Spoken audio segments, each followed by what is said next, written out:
Welcome to That Handicapping Show. I'm Pete Dank, and this week I'm joined by Evan Hammonds. Tom Lamar is on his way to Saratoga, probably stopping at every harness track he can find in upstate New York. And this week we are looking at the Fourstardave Handicap, a 1-mile turf race at Saratoga. It's a Grade 2 event. The headline horse in here is Wise Dan. Does the year of the Dans continue? His half-brother Successful Dan is on the shelf, and Wise Dan, who I think a lot of people thought was a Breeders' Cup Classic horse, is trying the turf this weekend. When you look through this race, are you drawn to Wise Dan, or do you see something else in here, Evan? Well, you're drawn to him specifically just based off his speed figure numbers, and but one couple of concerns I have is he's not overly proficient on turf, but that's not to say he can't do it. He's never run over the Saratoga turf. You've also got Data Lincoln here, who is Shug McGahee's horse who won the mile race at Keeneland, the Maker's Mark Mile, the premier race there. You got Get Stormy, who's going to be on the lead, and he's won 4 out of 6 over the turf at Saratoga. So it's I don't think he's heads and tails above everybody else. He might be heads above everybody else, but not heads and tails. So I'm going to look around at some value plays here as far as I'm going. Yeah, I see Wise Dan 2 for 2 on a wet track, 5 for 7 on synthetic, but then 1 for 5 on fast dirt, 1 for 2 on turf. I'm not going for Wise Dan either. I like to play closing fractions on the turf, and on that angle, there's a horse that really stands out in here. That's Data Link. He's a horse that I've liked since he was a 2-year-old, and he's unleashed some really powerful closing kicks this year.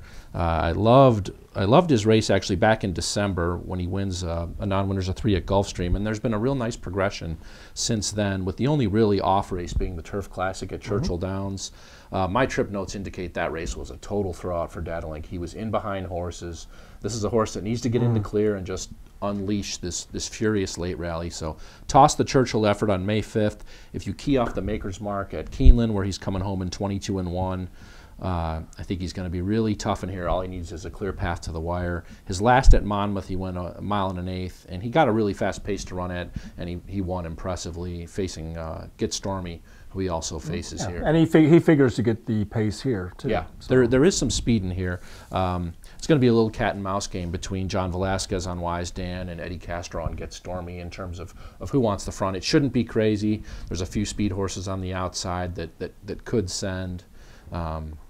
Who'd you land on ultimately? Well, I think your Data Link is a good play, but I'm going to go with 2 price plays here. One is Guy's Reward. I just like the fact that he was on quite a roll this summer at Churchill Downs. He ripped off 3 good wins in a row for Dale Romans.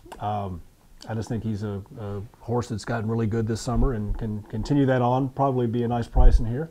I also like Upgrade, who's making a big jump up in class, but also stepping up an extra furlong. I love the way he closed in the Jaipur last time out, and I think at a price he's a play. I'm more of a across-the-board player than exotic player, so I'm going to go across the board on Upgrade. All right. Another horse in here that deserves mention is Corporate Jungle. He's trained by Chad Brown.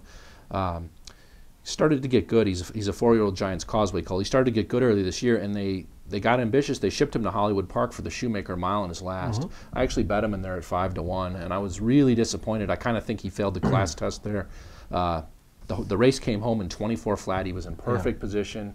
He lost a length. Geronimo ran big to win the race. Geronimo did run big that day, and that's very difficult to go from East Coast to West Coast, especially on the turf. So I mean, he is dangerous if you're willing to excuse that one. I'm not. I'm not going to use Corporate Jungle.